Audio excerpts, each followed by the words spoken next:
conquered all of Europe. We're never gonna stop.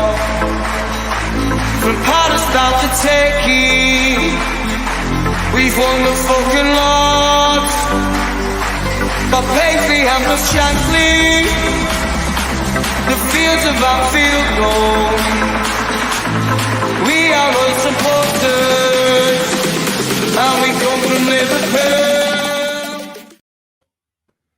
G'day everyone, welcome to the post Norwich Down Under show.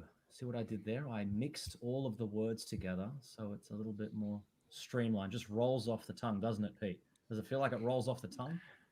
The post Norwich Down Under show. The post Norwich Down Under show. Yeah, that sounds fine, but yeah, that's lovely. It's beautiful, if anything. Welcome everybody. This is the Down Under show, but it's the post Norwich Down Under show because Liverpool have beaten Norwich City 3-0. Everybody should be really psyched about that. I swear, I watch every single football highlight all around the world when Liverpool win a game. I don't know about you guys, but I just watch every single dribble, every highlight. I think I've watched literally like 3 or 4 hours of highlights over the weekend. Everything is good when Liverpool win. I'm joined, of course, by Pete. I'm joined by Nick and by Steve. I'm going to ask you, Pete, how are you going after the weekend? Lovely, especially after this morning's result. The $6 billion bench didn't work. That's fine. No, look, I'm fine. Obviously, when the Premier League is back, football's back, Liverpool win, which obviously makes everything a lot sweeter, a lot better for all of us. It's just, and not to mention, the performance was excellent, but I'm sure we're going to get into that now. I see what you've done there. Got a little news headline there for those who it's breaking news from this morning for us here in Australia. Nick, how are you going? Very well. I think we can sum it up by saying when the Reds win, we all win, which is what I see a lot of people post on social media. But it is nice to start the week with a win, especially with most of our squad still sort of coming back, the first teamers and whatever.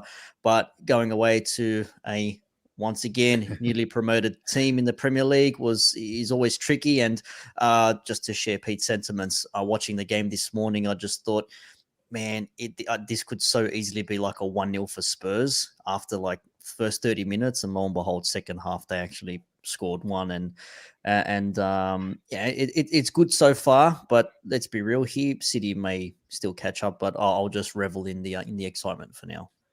Yeah, and as we were chatting there, we've got Amos coming in here. I'm hoping Amos has had a little bit of a laugh there at the at our headline that we had coming up. I might just put that. I'm sure it is. Up.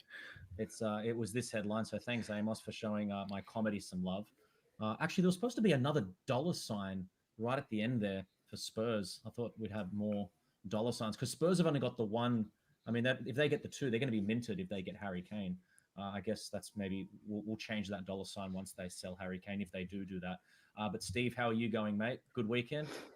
Yeah, really good. It's good to be back, isn't it? Having the football back on the screens, and us lot as well, getting in again for another week of chatting about it. Oh, absolutely. And we've got, as I've got there, the headline there for those who are just coming on. We're actually getting a lot of people hopping on right now. Thanks for joining us. Please throw us a comment. If you guys comment on this via YouTube or via Twitter, we get those comments and we can answer you in real time. So say something, say anything. We had Amos here saying laughy emoji. I think that was in response to one of our. Did he say that? Did he say laughing emoji? He said laughing emoji, and I've actually changed them into those. So the technology we've got here. So I'll change it into emojis if need be. No, I'm just kidding. But what we want to talk about mostly is this headline. I want to talk about Norwich 0, Liverpool 3. Now we have a show that was lost to the ages, Pete. You and me are every time I say it, I've got to sing that "Hello, Darkness, my old friend."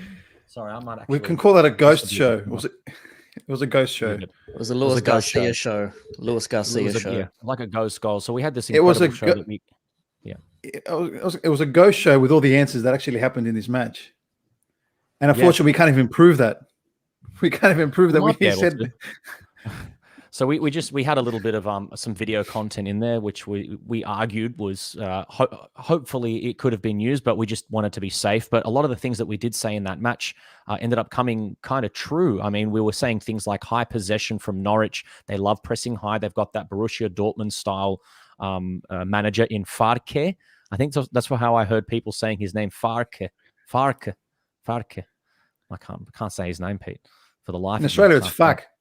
Farker.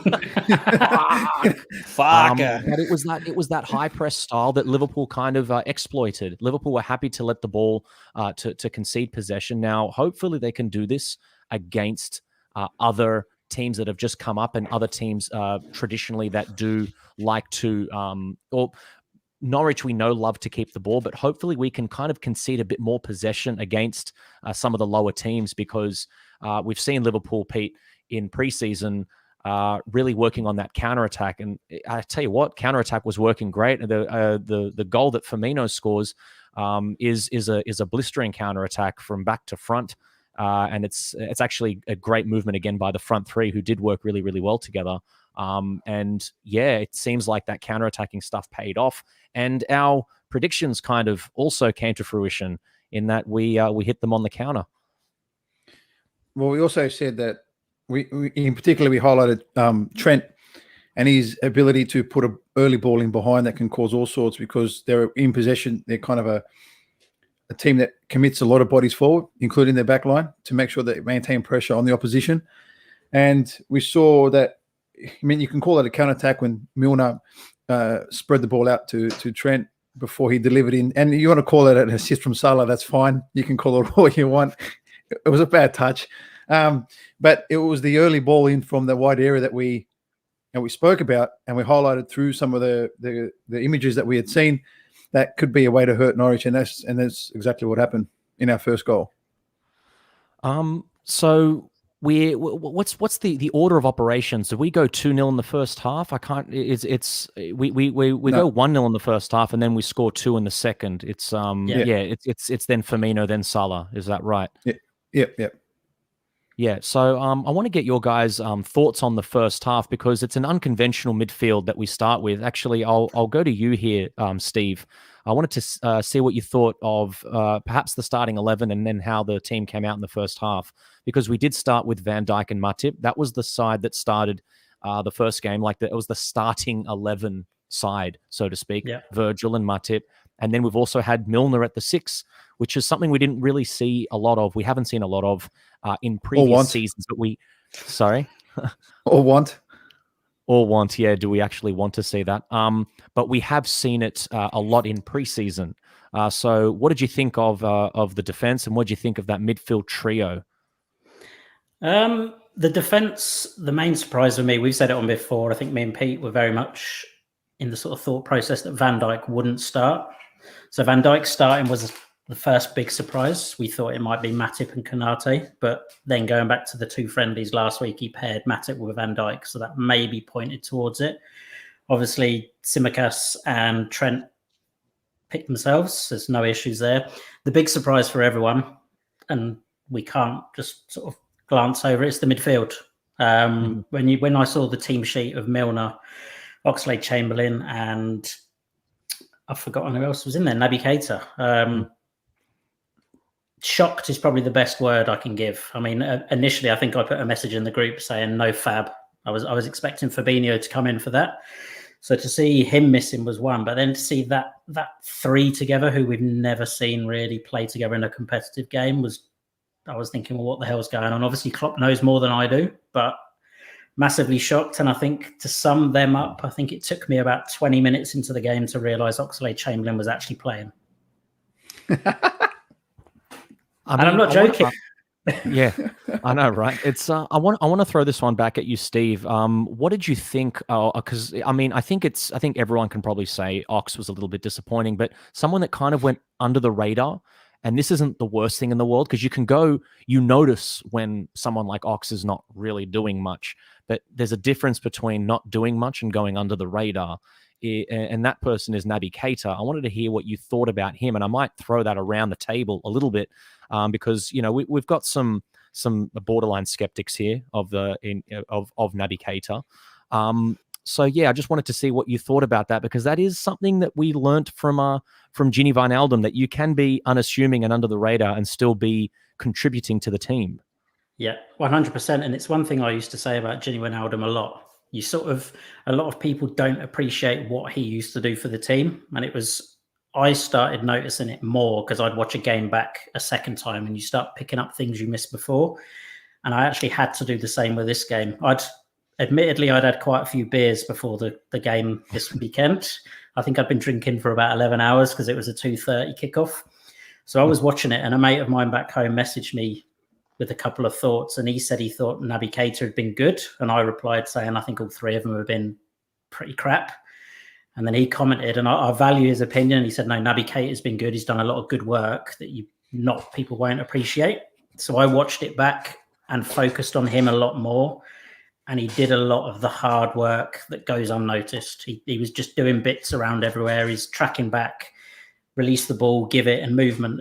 Out of the three, watching it back, he was quite a bit above the other two, I'd say, in terms of his performance and what he produced. But I didn't actually notice it much the first time watching it.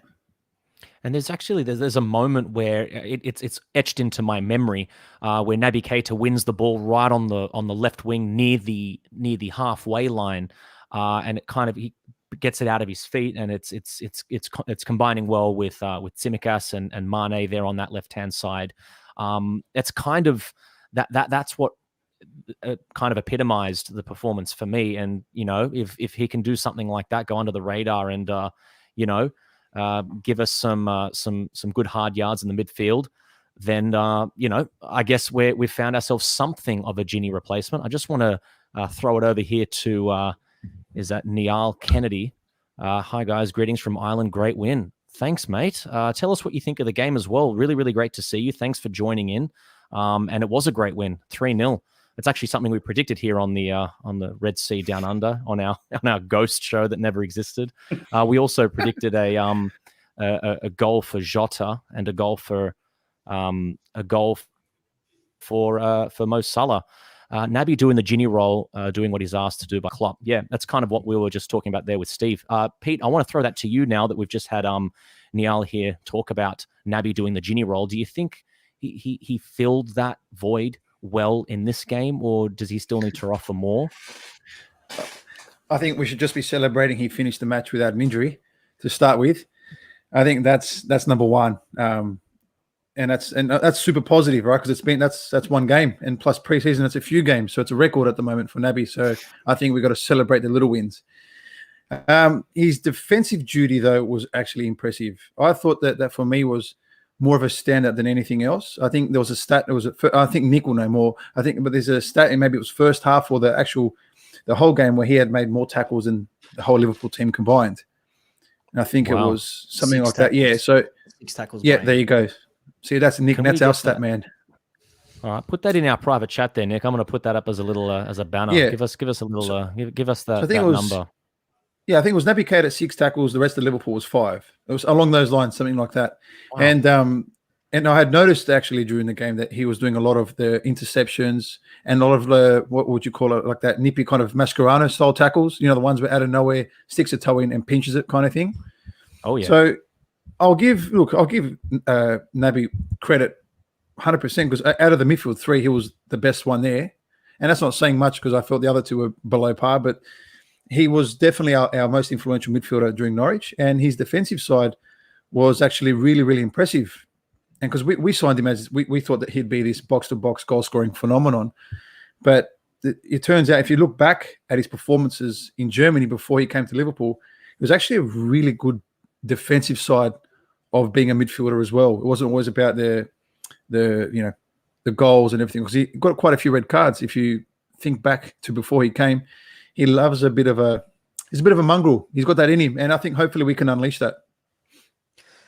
Can Absolutely. I just add? Just before we go on, Nick. Sorry, I just want to say, isn't that what we sort of expected from Naby, to be that, not that defensive midfielder, but to be that player who can nip the ball from the opposition and start a counter attack or go past a couple of players and offload? Isn't that what we're looking for in Naby? He's not the creative number 8 that Gerrard was, for example, or a number 10 for our squad. So is that what we're expecting from him? I'm expecting just to play more than 2 games. I get injured at the moment. The bar is set low. I tell you what, if he can hurdle, if he can do a high jump, doing the Olympics analogies, if he can high jump over those 2 hurdles successfully, then he'll make a believer out of Pete. That's for sure. But I think there's something that he definitely did in Germany, Nick, which was I think he had so much room to work with, especially when you're breaking really, really quickly. And we've seen he's really good at the step over. 1, 2, 3 actually leaves. He usually disengages from the step over on his third, what would you call it? Like half moon, half crescent from his feet. So he's always skipping away at pace. And we've seen him do that actually for Liverpool, even at a stroll. So in Germany, he was having an absolute field day running at pace. And that's kind of the problem he's had with Liverpool, is that we don't, he found that we were kind of dominating teams a little bit too much. And you got the example of a Coutinho-esque type player where he just wriggles a bit of room and then shoots, whereas Naby Keita needs to be running at pace. And that's kind of what he's maybe had to adapt his game to. I want to pass over here to Chris Welch here. G'day, Chris. Hey, lads. Showing you lads support. Usually come on Red Sea Podcast. Great. Thank you so much. Throw you lads support where I can. And great win for us. Thank you so much for throwing us support. The Red Sea Down Under, the Aussie contingent. We've also got another comment here from Chris saying Naby Keita playing 82 minutes. Am I dreaming? Pete will love that one. He knows your backstory, Pete, on Naby Keita, that one. He knows. He's been following me. And something I just want to, as we look at this comment from Chris, we actually did see something that Pete and I also brought up in the pre-match show, which was the fact that Naby Keita moves over to the right and Milner goes left when Fabinho comes in to the 6 role. It's because Milner obviously has played left back, and whenever we play with an attacking fullback, that midfield player usually goes in as an auxiliary left back. So we saw Milner covering there on the left for Tsimikas.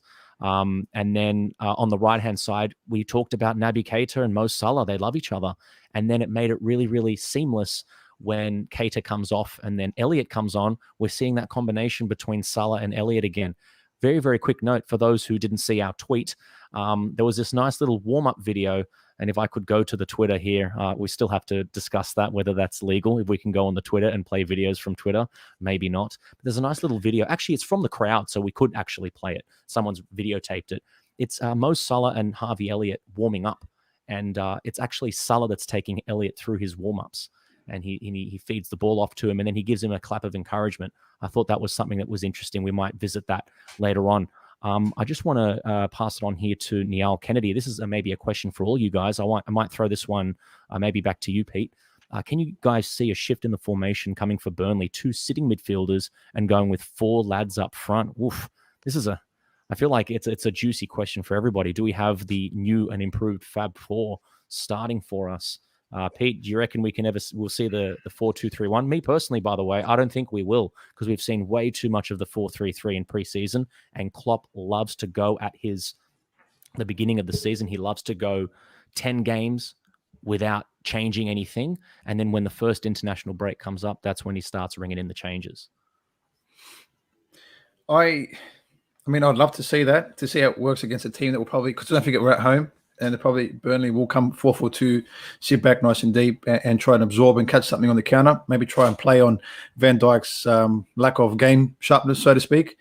But it's something that I don't think it will happen, purely because I don't know if you guys read. Apparently, we played a midweek match. We played a match against Villa behind closed doors or something. And it was on Sunday.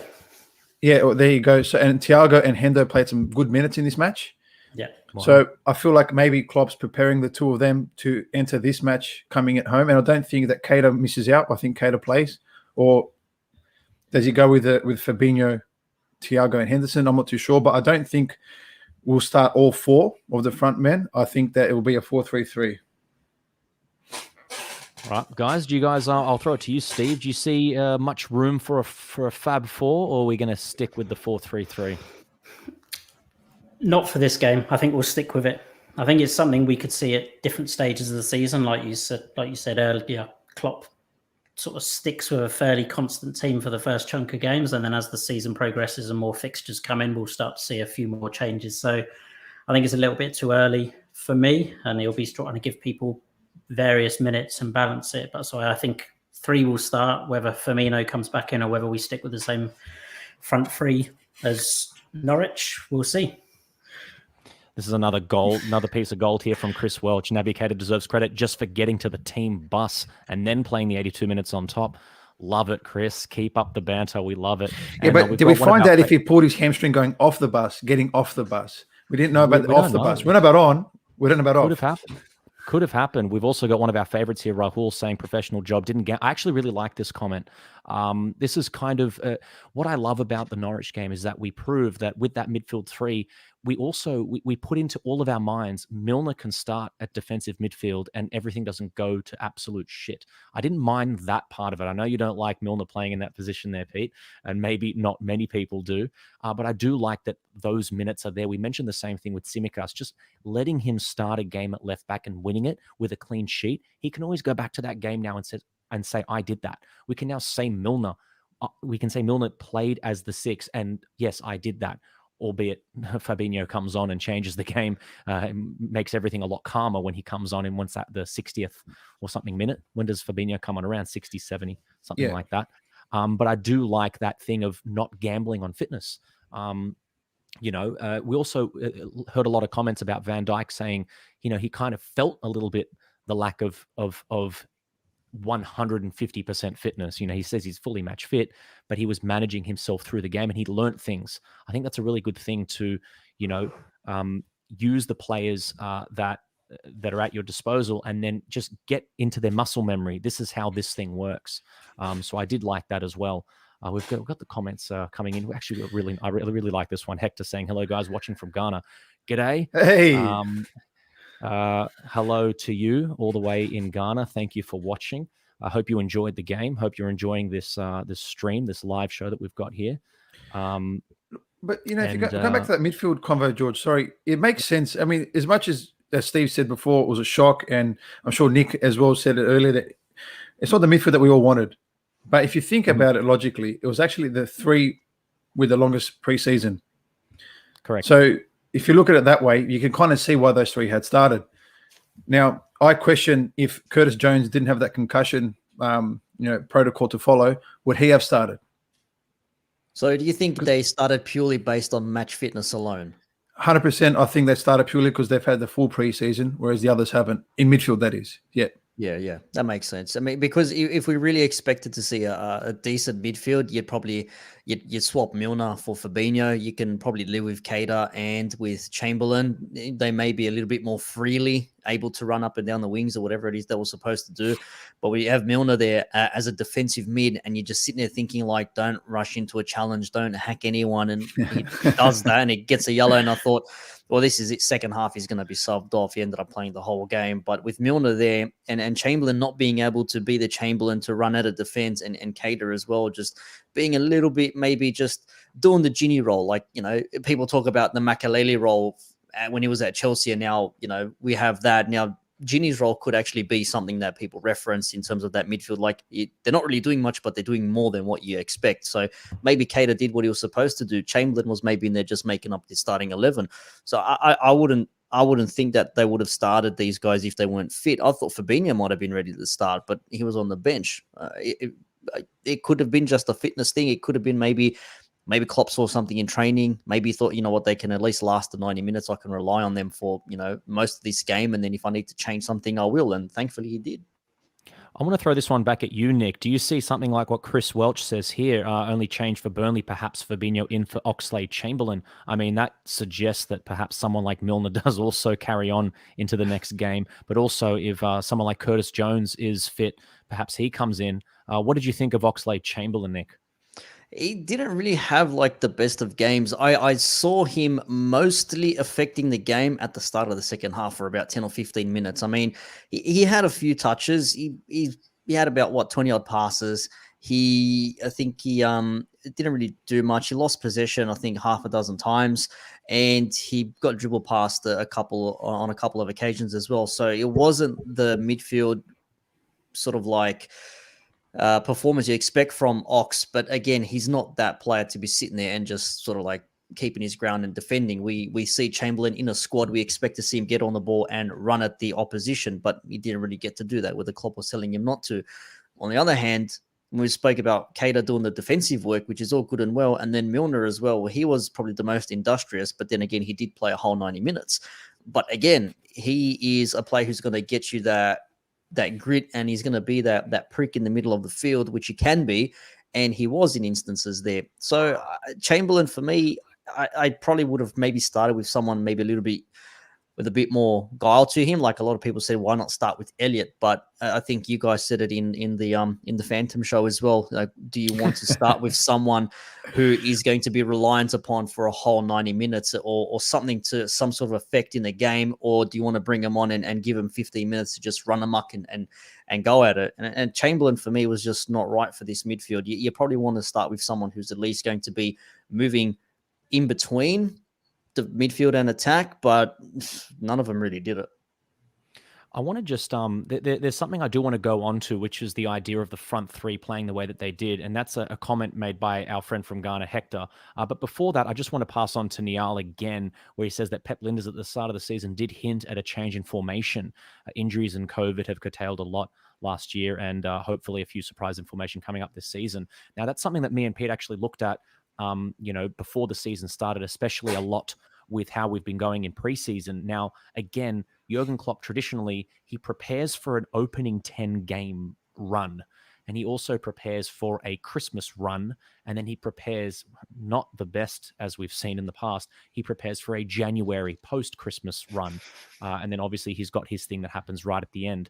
But right now, it doesn't seem like he's going to change from the 4-3-3. But one thing me and Pete have noticed, and I'll throw this one to you, Pete, we've noticed that it's not so much the formation that's changing, it's the way in which the formation is being used. So, I mean, that could maybe be what Pep Linders was talking about, but we also have seen Klopp go to the 4-2-3-1. We do have that Fab Four that we started against Man City last season when we drew. So he's not, I think we drew in the first game that we played them. Yeah, so he's not afraid. 1-1. He's not afraid of doing that. Do you reckon we could see a change in formation at some point, Pete, or is it maybe curbing the existing formation? Well, again, I know we've mentioned this quote from Klopp ages ago, and he says, I don't have a plan B. It's always to make plan A better. But I don't think anyone can plan for the injuries that we had last season. So regardless of how good you are as a manager. So I do think they may have a potential, backup formation for, let's say, if we enter a crisis again, or, if we got thick and fast games back to back, and sometimes may need to rest a few players. And if you think about it, there could be a point to it, because have a look at some of the players that we've kept, and instead of sending them on loan, like Minamino's, the ones that are quite flexible, like Oxlade-Chamberlain. There's a few more. Harvey Elliott can play that wide role or in the middle. So with all these kind of multi-positional players that we've got in our squad, I think that does allow our coaching staff to have some form of creative freedom when it comes to formations or roles within the formation. And I'm personally, this is just my personal opinion, I'm not one that believes in formations. I think that's just what they put up on the screen at Sky Sports or Optus Sport before the match, and then they play. I think that within formation or within a setup, everyone has individual roles to play.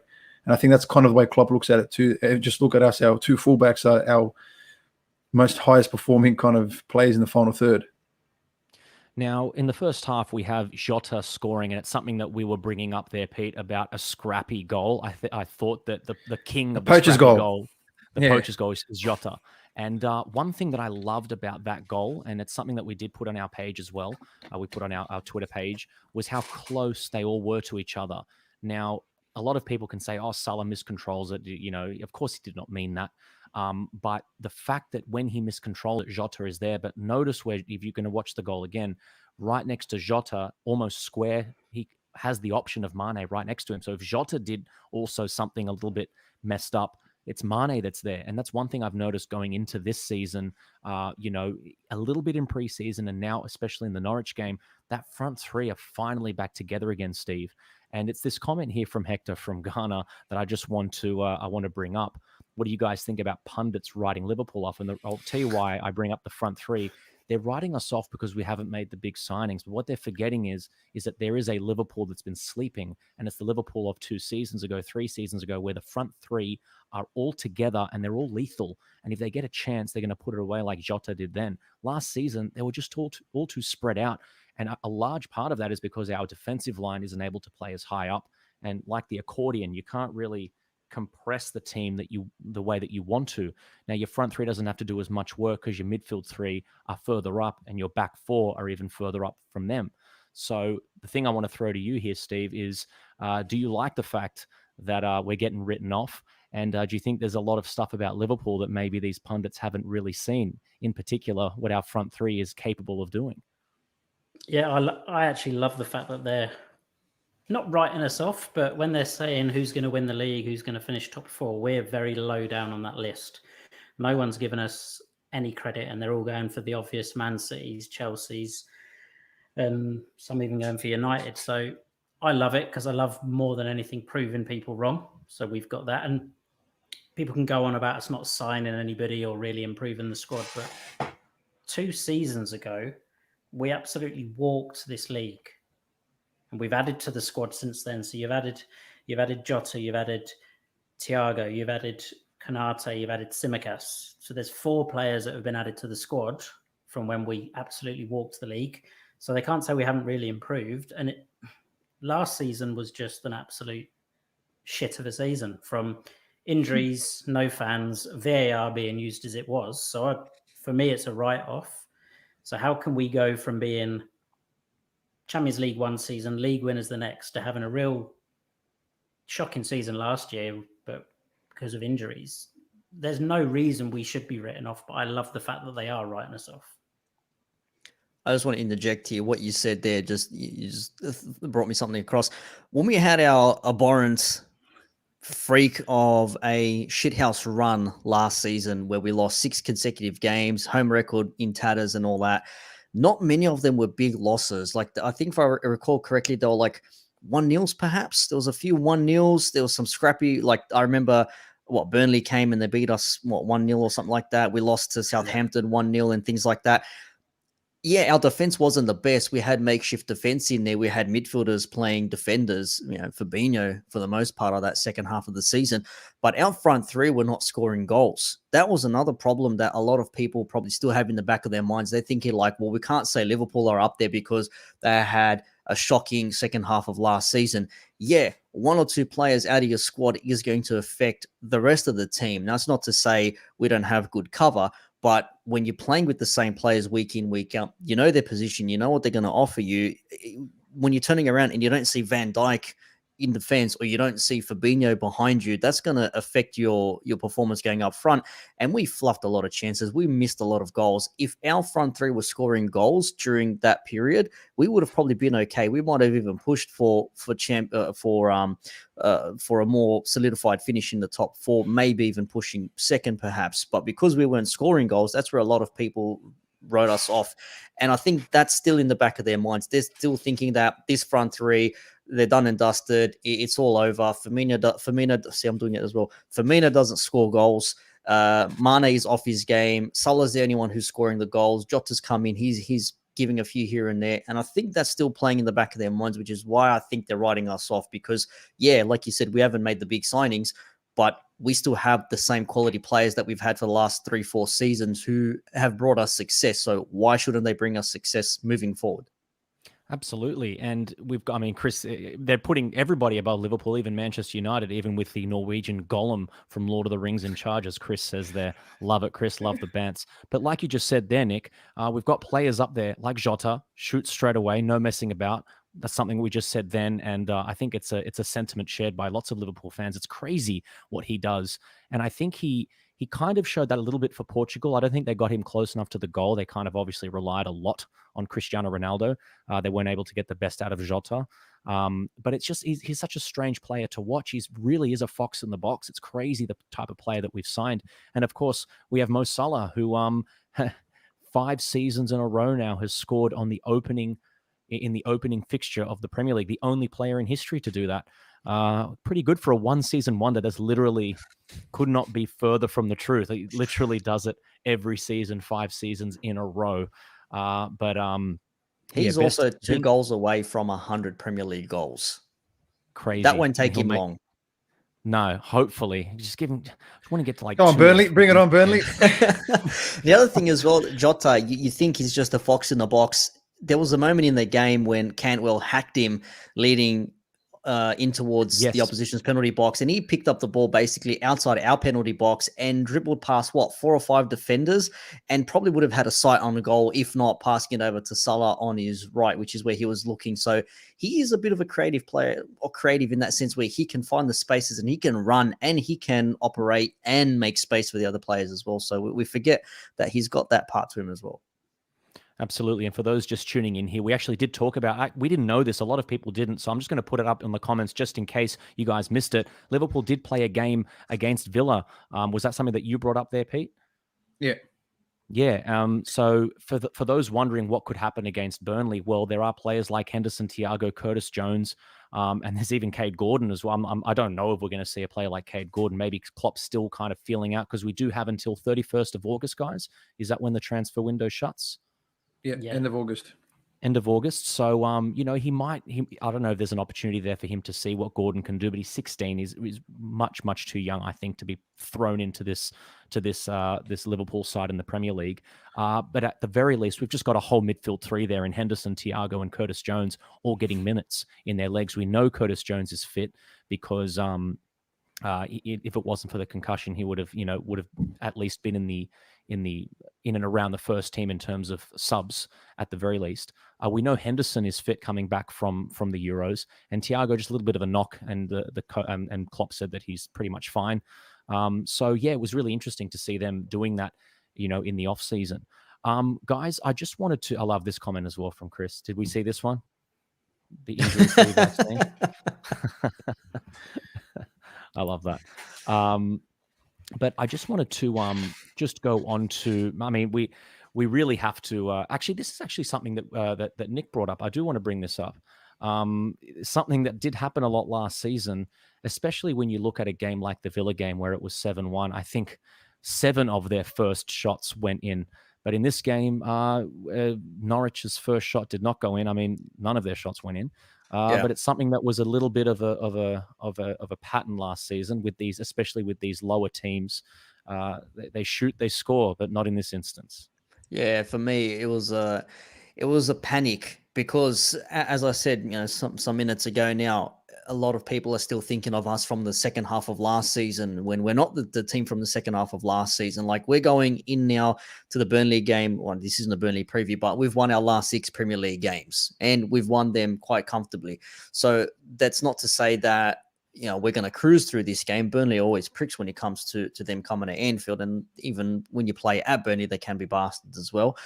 But in saying that, I always felt a bit of unease in that first half, at least, because it's Van Dijk's first proper game back in the Premier League for almost a year.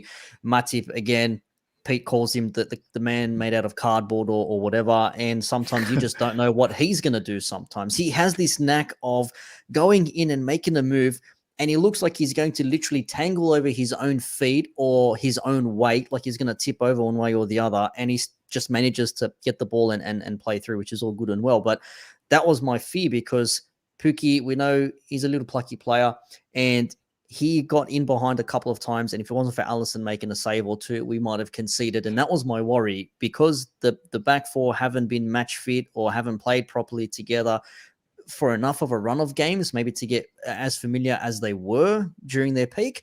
I always thought, man, they could get one shot, one goal, and then they're defending with 10 across the back for the rest of their game. And then there goes our plan out the door. So I was more than relieved when we scored first because I thought, all right, that's good. Now they have to come out.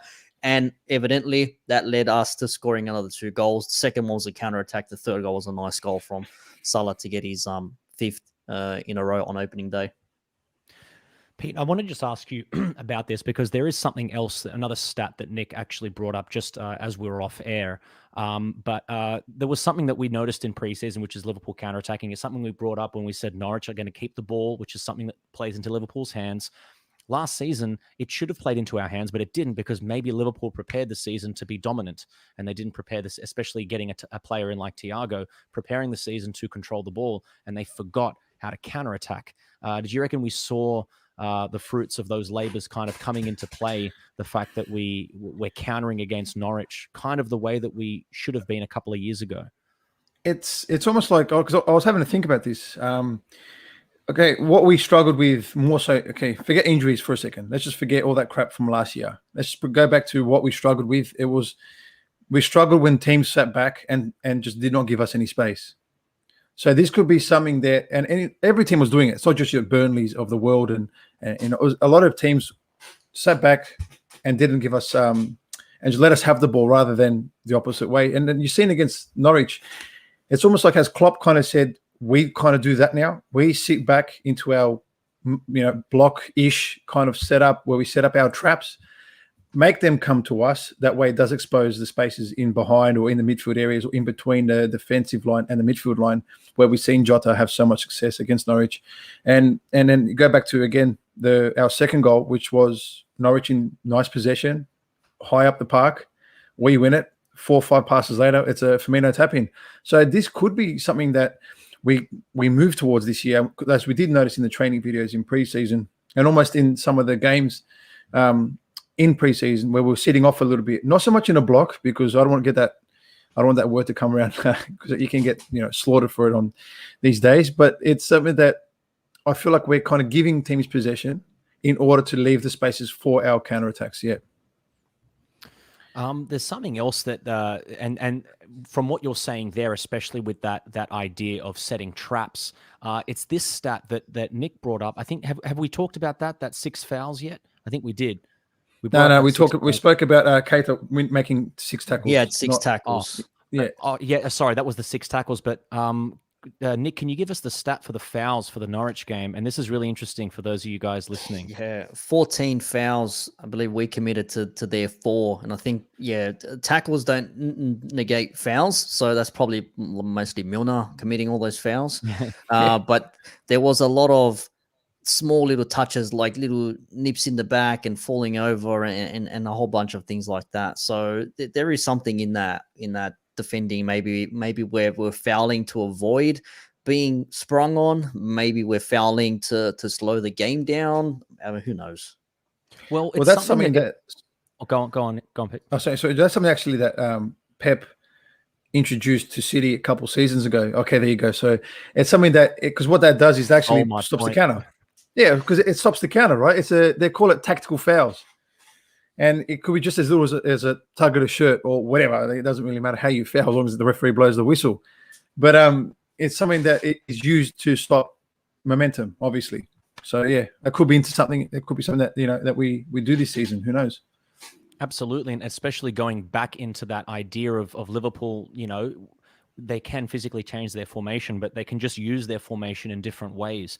And if they're going to be swarming the same way that they did, when the ball does get past the press, which it's happened so often last season, and again, it was because our players are used to pressing and doing, a 5 to 10 yard shuttle to close the ball down. When they do that 5 to 10 yard shuttle, they look to their left and the other player is not 5 or 10 yards away. So their shuttle doesn't reach them. It's almost like 2 chains not really being linked. And so there's a gap, especially if the whole team is kind of further apart, like what we saw last season when our defense was at its worst, when we had midfielders in defense and not pressing up enough. The press isn't as effective when everyone's not close together. Now, especially with the ability to press even closer together, if the ball does make it past and the other team does make it past your press, it's really good to see that maybe there is a little bit more of an instruction for the team to go bring them down. I mean, 14 fouls is that what you said there, Nick? 14 fouls we committed to their 4. Yeah, 14 fouls. It's something like what you said there, Pete, and it's something we've actually seen Brazil do a lot in a lot of the international tournaments. Actually, I think they did it in one of the Confederations Cups against, was it Spain, when Spain were the world champions? They made something like 40 or 30 something fouls, and they didn't even get a yellow card. So it's just making those fouls enough. And by the way, James Milner makes a really early yellow card challenge, and I'm thinking, God, we have to bring him off. And he doesn't. He kind of stays on for if not the whole game, the majority of the game. Is it the whole game he stays on? Yep. Yeah. I've got the whole game. Jimmy Milner only committed 2 fouls, and that second one was his yellow, but it was a rash challenge. The player who committed the most fouls for us in that game was the left back, who was good, but had his moments. Chimikas, how do you pronounce it? Chimikas. Chimicus. Chimikas. Oh, have I just come up with a? Can you explain, George, with a to the song? listeners who obviously don't have Optus Sport, explain why we're saying Chimicas and Jota? So, yeah, we had a weird commentator for Optus Sport. Actually, he could have been maybe a Sky, or so some of the English viewers may have actually got the same commentator, but for some reason he was pronouncing Tsimikas as Chimikas with a ch, and then he was also pronouncing Firmino as Firmino, which is just a classic error that always gets done. And then they said Coutinho. So it's Firmino and Coutinho back in the day. They just got it wrong. And Fabinho, they say Fabinho instead of Fabinho. But he also said Jota instead of Jota. And he said Keita instead of Keita. Although Keita, we don't know. Maybe that little weird thing, the umlaut over his eye. I don't know what they call it. Obviously, it's not German. But maybe that gives it some different pronunciation. But yeah, that whole thing about the fouling by our team. Maybe it's something that we can do, and learning off Pep. I mean, Pep did change his formation. Liverpool are maybe changing the way in which the formation is used, and fouling really, really high up the field where it's not in a dangerous position, but also prevents a more dangerous situation from happening. That can only spell good news for Liverpool moving forward. I want to go back here. Thanks for that, by the way, Jericho. That was a really nice thing for you to say. Thank you very much. Niall Kennedy says here that midfield against Norwich is a strong second starting team. FA Cups, League Cups. Yeah. Fab, Hendo, Thiago will be all over teams, and a completely different animal. Can't wait to see it. Oh, yeah, Pete. Although I would swap Oxlade for Curtis Jones. Yeah. You need if you're going to play that, you need at least one of those midfielders to be attacking, to do something, to run at the defense and open up space, draw defenders, and just make things happen. I mean, Chamberlain was going deep in the start of the second half. Like, why the hell was he running so deep just to get on the ball? Because he was getting nothing in that game until he actually said, "Hey, I'm right next to you, Virgil. I'm right next to you, Matip. Yeah, give me the ball, please." Absolutely, yeah. And I just want to see we've got a shout out here from Il Capitan here at the Red Sea podcast, and this is reminding everybody, comment, and we've been getting a lot of comments in the show. Also, like and subscribe. Always, if you're here in the comments section and you're giving us a listen, if it's over the Twitter, please make sure that you go over to the YouTube page and like and subscribe us and turn on those notification bells. And if you are on the YouTube, make sure you already are subscribed. So and that actually is Thiago's father. That actually is his father. That is Thiago's father. So Thiago's father actually is a fan of the show. Papa. So if Thiago's father is telling you to do that, you have to subscribe because absolutely he's going to play this weekend. Absolutely, something that also that Thiago's father did miss was our thoughts on Keita.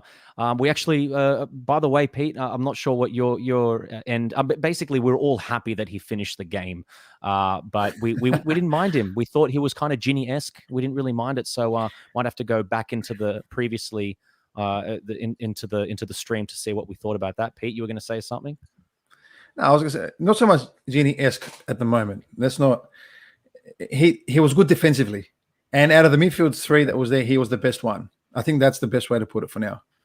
And there's something that he has to do that I think that he has the capability of doing. But even since day one that Naby Keita came into Liverpool, I remember in the first game that he ever played, I think it was actually a friendly when he first came into the side, because he plays incredibly well in his debut against West Ham. He plays that pass to Sadio Mane, I think, who ends up either setting up someone or scoring himself. That was Naby's debut. He remember that? Picked it up middle of the pitch, goes past one or two players and gives it over to Mane. I remember that. Yeah, that was him against West Ham last year, year before, 2 years ago.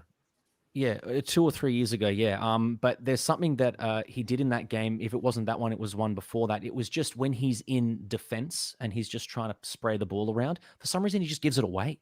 In the easiest position of the field, the first third of the field, he's receiving the ball off Van Dijk, and he's giving the ball away there.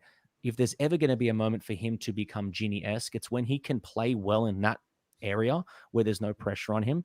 And then when there is even pressure on him, to turn away from people and really just sell 2 or 3 on-pressing midfielders out of the game, sell them out of the game, and then maybe progress forward. We've seen Gini do that especially when he was in the six against Man City in the Champions League, for example, when we'll see him maybe fulfill his potential. Thiago's father still not convinced. Either way, don't worry.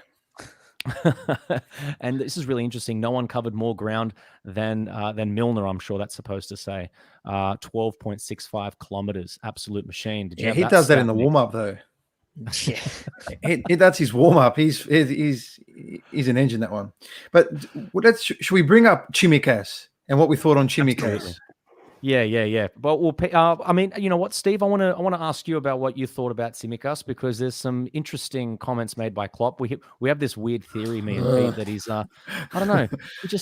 He can't give him a compliment. He's like, yes, very good, great game from him, but somebody pulled the plug, which is normal, but very good game. It's just like, I mean, there are plenty of players there that the plug was pulled from. I mean, I know Tsimikas had that one moment of madness. But he just you know, froze. everyone's due. Yeah. I was like, I'm playing FIFA online, it's buffering. It's like, shit. True. Yeah. FIFA moment. But Steve, your thoughts on Tsimikas? I think first half, especially, he was very good. Very difficult role to fill of replacing Robbo because of the role he does for us. And the biggest compliment I can give him for the first half is we didn't look like we were missing Robbo. He sort of filled in that role straight away. He was up and down the wing. He's got one hell of a cross on him. And we're comparing him to Robbo here, but I'm saying it already, one game into the season, he puts in a better corner than Robbo does. 100%. I'm happy with that. And a lot of people are giving him a lot of praise for what he was adding attacking wise, very similar to Robertson. But one of the main things I saw in the first half, where there were 3 instances within about 5-10 minutes where he was in the right place at the right time to just cut out a cross that had just evaded the centre backs and got round the back. And Tsimikas was there to clear it, and he did it 3 times in quick succession. Where I think, Pete, you mentioned it, Robbo's been caught out a few times there, just sort of not 100% aware of what's going on, and he gets caught out, whereas Tsimikas looked really on the ball. The whole comment from Klopp, I think the full statement was he was really good for 80 minutes and then someone unplugged him for 10. I think someone unplugged him for about 10 seconds when he just froze on the edge of the area, so I think it's a bit harsh. But the Wi-Fi didn't connect. Yeah, that was it. It was just good.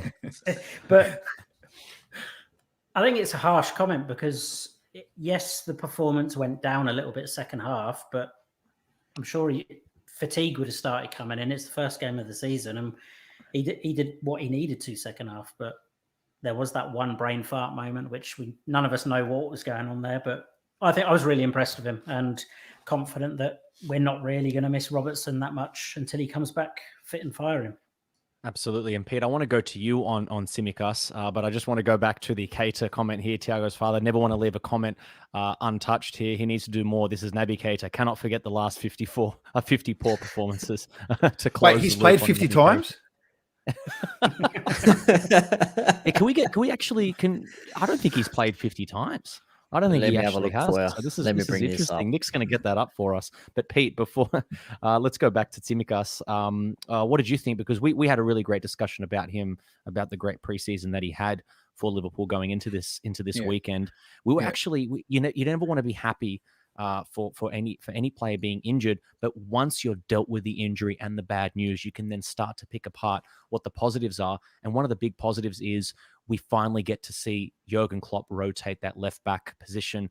And who knows, maybe now he's found someone who can give Robbo a bit of a rest when the going gets really tough in the season and we're looking a bit fatigued in the left back position. Look, the easiest way to say this is that Tsimikas passed his test, because you're talking about away, first game of the season, his first start of the Premier League is against the newly promoted side who, the fans are up for it. Everyone was up for it. And, it's like I mentioned on our last show, he's used to an ugly crowd in terms of being loud and on top of you. So I don't think that's going to phase him at all, to be honest, because like I said, coming from Greece in that kind of environment where the fans literally just do anything they want, this is nice and tame compared to that. In terms of his performance, look, the first half, I think he was excellent. And if you go back to when he made his mistakes, and everyone will agree it was towards the end of the match, correct? Now that's normal because don't forget he hasn't played for us. Like he's played, I think, a total of 6 minutes for us in the Premier League before this game. So you're talking about someone who's never played a full match for us, have to replicate what Andy Robertson does for us, more on and off the ball. You can almost argue that Tsimikas technically is a better player than Robertson. The way he dribbles, his delivery in play and in dead ball situations, you can argue that, just going off preseason games and against Norwich. Look, he's going to die out in the next 5 games he plays. He's going to die out in the last 10, 15 minutes because what Andy Robertson does and the amount of running he does isn't human. So you can't expect him to run like Andy Robertson. You just got to kind of accept that this is Tsimikas who he is as the player, and hopefully the mental discipline side of things pick up in the next 5 or 6 games instead of asking him to run for 90 minutes. I think you've got to kind of change your expectations on him and understand. Hopefully he understands the tactical side of things as he plays more, instead of saying he should be running in this moment when Andy Robertson normally runs there. Question. Yeah. Question. Because he had 6 clearances and Trent had virtually no clearances on his end, do you think maybe Norwich and Farker, or pronounce manager's name, he would have probably thought, here we go, Tsimikas hasn't played that many games for Liverpool. He's been with the squad for a season now, but maybe his actual game day, match day inexperience might be able to be gotten out. Do you think maybe they attacked more on his end because of that particular reason? Because he did have some brain farts, but realistically, I mean, he put in 3 tackles and he had 6 clearances, so he did have some defensive work to do. Where the clearances coming from though? It was Trent's side, wasn't it? Yeah, it's crosses coming in. He's just clearing them. Yeah. So I don't know if they were targeting his side because the clearances were coming from Trent's side, and he was picking up in his area the way he had to be. So you can kind of call the 6 clearances more so right place, right time, and understanding his role defensively during those moments. I think that's something that we can look at as well. But then again, going back to it, if they were targeting him, then he dealt with it. So again, it's another tick in terms of performance. I think that we're very lucky to have such a good backup option. And I think it's going to be it's a really good opportunity for us to bring up our show that comes up in the middle of the week. We're going to have our regular show, The Training Ground, which is going to be on Thursday, same time as this, so 8 p.m., whatever time that is around the world. We do have some of you guys joining us from around the world. We've had Ghana, we've had Ireland, it looked like. Maybe we've got some people from the UK watching. So whatever that time is for you guys in the Northern Hemisphere, it'll be a similar time to what this is. But on the training ground, we can actually explore things like that. Where did Norwich target? Where we're going to be using our technology, Pete. We just won't be using video this time, but we're using our technology not only to analyze what happened in the Norwich game, but maybe even preview Burnley. But at the very least, we can actually look at in that game where Norwich were targeting and which players perhaps dealt with that in their respective ways. So keep a lookout for the training ground for you guys watching us live here. That's going to be coming later on in the week. I think just quickly, George. Yeah, go on. Nick was saying there about Tsimikas and them attacking down that side a lot. I think adding to that might have been the fact that Van Dijk was playing left central of the back pairing, and obviously hasn't really played for nearly a year. So they may have been focusing on that because they know he's not going to be 100% fit. You could see he was playing within himself. He still did well, but I think also they may have been thinking Van Dijk's only just come back. Tsimikas is making his first appearance. There's not that familiarity between them and two. So I think that might be contributing to it as well, because Matip and Trent have played alongside each other a lot. And Matip didn't have as long out of the game last season. So I think that might be contributing to it as well. It's a really good point. Actually, really good point, especially the fact that Matip and Trent are really, really good together, as is Gomez and Trent, because Gomez can often act as that auxiliary kind of fullback in that area because he does have that recovery pace. Just want to shout out to our listeners here because we were mentioning the training ground. Hector, first time on the show and loving it already. Well, that's awesome, man. Tune in on Thursday to watch the training ground. We'd love to hear your thoughts on that. Please do watch. And If you are, it actually looks like you might be on the Twitter there. If you are, make sure you head over to YouTube, like and subscribe, and then you'll get all the notifications for all the shows for the Red Sea podcast, and especially from us, the Red Sea Down Under. Got a comment here from Serhat saying, hopefully, oh, look at this. Fantastic. Okay, well, guys, love it. Thanks, Hector. We love you. And then we've got hopefully Kanate starts next game, something again that we can bring up on the training ground about what can happen next week in terms of preparations for Burnley. But I did want to bring this up, by the way, for Thiago's father, who has maybe left us here. Keita, 54 appearances. When someone says his last 50 appearances, it may have just been said as a random number, but he's only ever made 54 for us. Wow, I think Salah scored that many goals last season. So that gives you an idea. No, he didn't. He didn't.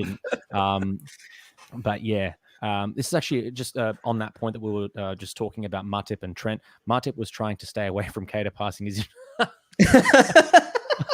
should have read the comment before I said it has, but you know what? Yeah, it's again bringing on, keeping in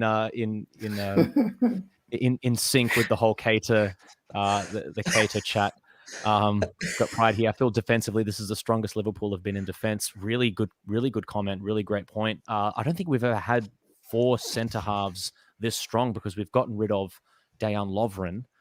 And then before that, we had Klavan kind of coming in and doing bits and pieces. The man, the myth, the legend. I don't think we've ever had 4 like this before, where Matip is arguably, of the 4, kind of the one that you might think, oh, is this our fourth choice? So it's incredible. Yeah. Van Dijk, Konate, Joe Gomez, and Joel Matip. And then we've obviously got Reece Williams, in the wings waiting. Phillips as well. He's still there. Who? Nat Phillips as well. Phillips, yeah. And we obviously, the player that no one really knows about, Ben Davies, he's on his way to Sheffield United. Sheffield United. So that's I didn't even know he existed.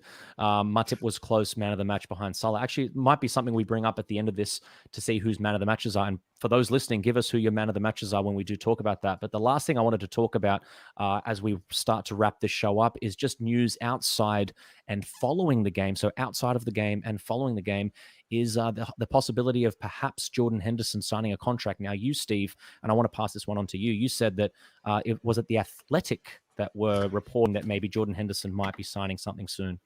Yeah, so David Ornstein, or Ornstein, however you pronounce it, from The Athletic, tweeted it a little bit earlier this morning, late on, probably about 5 o'clock our time. So what are we talking? That'll be 8 a.m. UK time, to say that apparently Jordan Henderson has agreed a 3-year deal with the option of an extra year extension.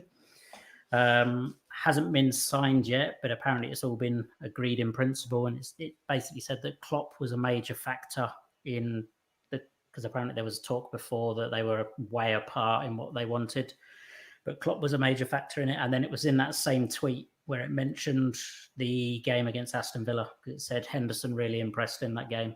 So I don't normally believe all the rumours, but this is coming from sort of a reputable source, and that's good news to hear. And hopefully Salah follows suit soon. Can I ask you, Steve, would you, if Henderson said, I want to be paid the most at the club, would you pay him that amount? Let's just say Van Dijk now just recently got paid the most at the club, and maybe Salah, when he follows, gets paid £1 over him. Do you think it's safe? And I want to throw this one to all you guys, and just tell me what you think about that quickly.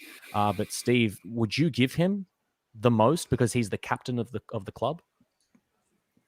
I'm going to say yeah. I mean, a lot of people will look at it and say, does he have as much control on the games as the likes of Salah or someone like that? But he's the club captain. Massively important for us. A few people were doubting him a couple of years ago, and that was within the group here and the extended group that we used to have. But he's an incredibly important part of our squad, and not just the starting lineup. We see what he does when he's there, and you see what we miss when he's not in the team. He just keeps that ball circulating. We've got leaders all over the pitch, but he's the captain at the end of the day, and he should be up there earning. And I think he deserves that respect, me personally. Well, at the moment, He is on 140 pound, 140,000. 140,000, I want that much. 140,000 pounds a week, whereas Van Dijk is up to 220. Second to him is Thiago on 200, equal with Mo Salah, who apparently is also in contract negotiations, or his agent, which is his brother or something, is trying to get some more money in there. And then you've got Trent, who's on 180, Firmino on 180. Same with Fabinho. Allison's on 150, and then before it drops into the tens, you've got Matip, Mane, Ox, Keita, Milner, who are in that 100,000 plus bracket. So there is something Ox to on be said. 100,000 plus. 120 a week. Same with Keita, Okay, no problem. according to Sport Track, that is. So that's no where I'm problem. getting these numbers from. No problem. But going to that question, George, not to be controversial for any other reason, but I'm going to go ahead and say not solely the highest earner in the squad. No, I don't think he should be. I think someone like Salah, who's equal. I think if he's equal with Van Dijk, equal with Thiago, equal with Salah, yeah, no problem. But in terms of to put him above all them, just for the sake of putting him above all them, then the answer is no. I think as a club captain, I think you've got to know that yourself as well. And a good captain would do that. So I think a good club captain will turn around and say, if it means keeping Salah here and making sure that he still scores 30 goals a year, then put him the highest. And then just give me paper bags underneath the table, like whatever it is. But it's something that I just feel like if it's to prove a point to say, oh, Henderson's the highest paid player because he's our captain, then the answer is no. I just think that, Salah, for example, Van Dijk have a bit more longevity to give us in terms of career-wise as well. So just in quickly here, like with the extensions in the contracts that have happened in the last couple of weeks, Fabinho signed same day as Alisson, was announced 5-year extensions. Alisson had a 6-year, Trent had 4-year, Van Dijk on a 4-year. So Henderson's have a 3-year extension at 200 or 220 grand a week. Do you think that sounds reasonable enough, or do you think maybe he would be better off in that 200 bracket? No, look, like I said, 100% he deserves not just the extension, the pay rise on top of everything. You're talking, he's lifted, the Premier League trophy, the first captain in 30 years. And then not to mention he lifted the Champions League. And then he's this off the pitch leader that he's doing so exceptionally well, carrying himself and the club's values off the pitch, and the way he's leading towards obviously all the stuff that's happening in terms of racial abuse and everything else that's happening. I think he deserves it, no problem. I just don't think he should be the one on his own, purely for those reasons, though. Here's another interesting one, just quickly. I think George, if you want to just bring up the comment there from Pride92, if you could, please. Robbo reportedly is on 50 grand a week. Whoa. That's what I'm reading here. 50 grand a week. So I don't know if that's correct or not, but 50 grand a week for one of our key starting 11 key players in this squad. Did he not sign a new contract since he's joined? Well, his new contract that he has to sign, his extension will put him at the 150 at minimum. Like he can't. That's something like, no way, 50 for him. I mean, he's on par with Neco Williams. Not Neco. Neco's half of that, and then above him you've got Adrian, who's on 58. Costas is on 60. Origi's on 60. I know Pete would want to get rid of that one. That's fucked.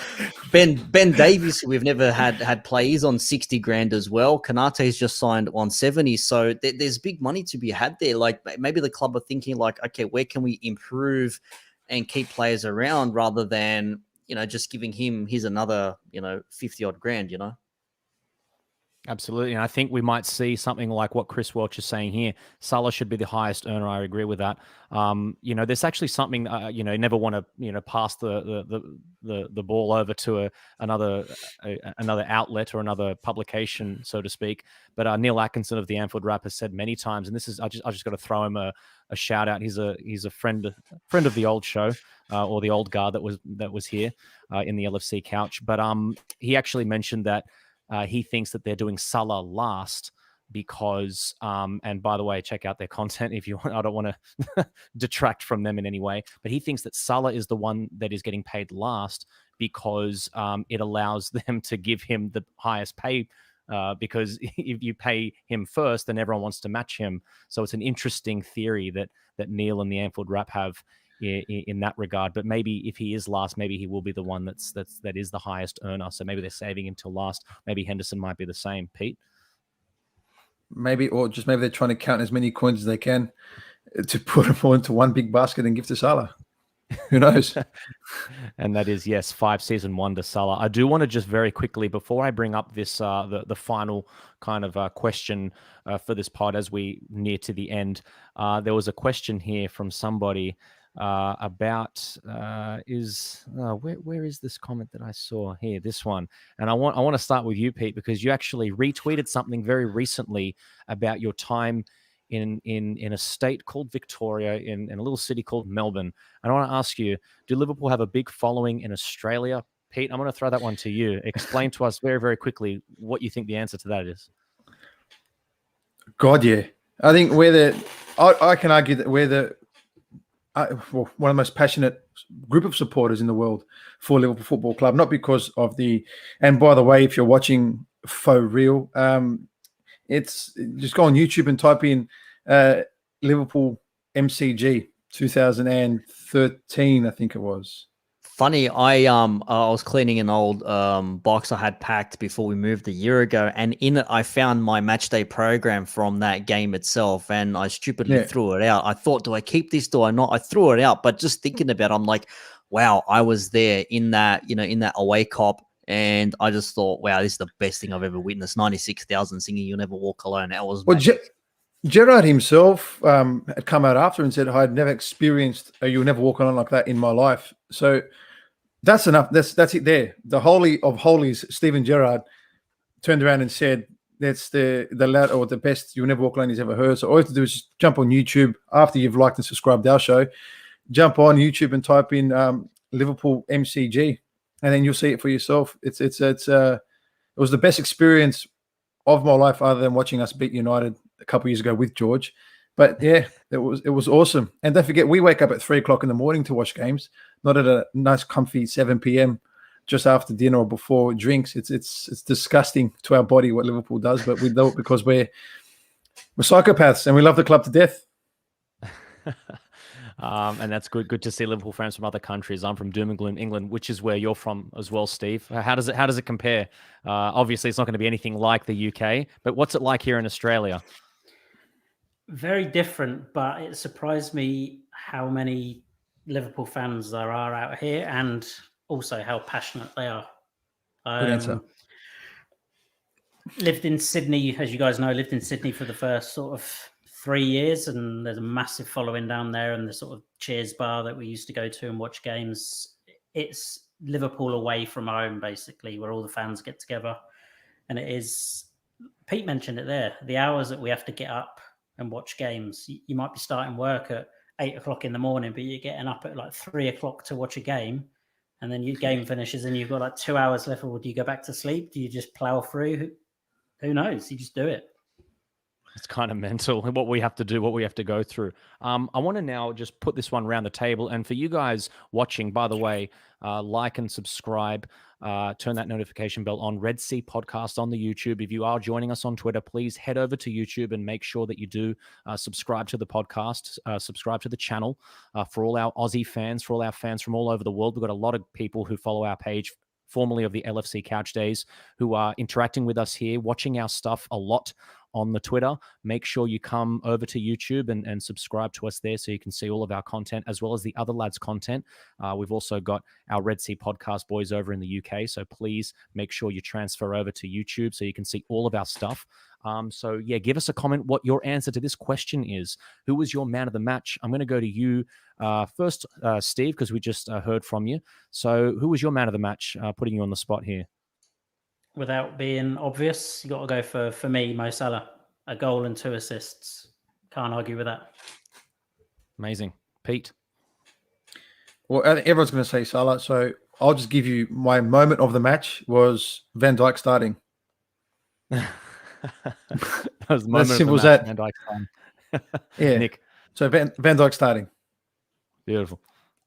I'm going to say Alisson in goal because, as I stated throughout the show, I was a little bit nervy, I thought, you know what, because even though he's the same Allison, we know a lot of confidence stems from the forward line to the back and vice versa. And him being able to put a few saves on and keep that clean sheet at the end of the game with 2 or 3 saves. The first one smothered, the second one a bit of a fluff for like a mid-air ball, and unbelievable, then the palm off. Like I just thought, yeah, man, like we could have easily won that game 3-1 by them having scored a goal, perhaps.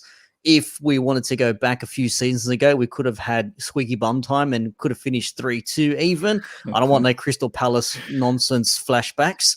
I don't want, post-traumatic stress from that. But I think him just being that committed to the cause, I thought for me was just good to see. And that just gives confidence to the rest of the team saying, you know what, that teams can be on the attack and we'll be able to deal with it.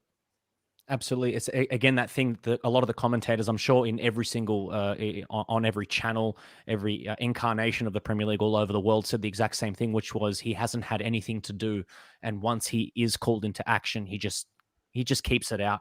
It's so freaking hard. A lot of these goalkeepers from lower down in the Premier League and also in the Championship face shots all the time, so they're used to saving left, right, and center.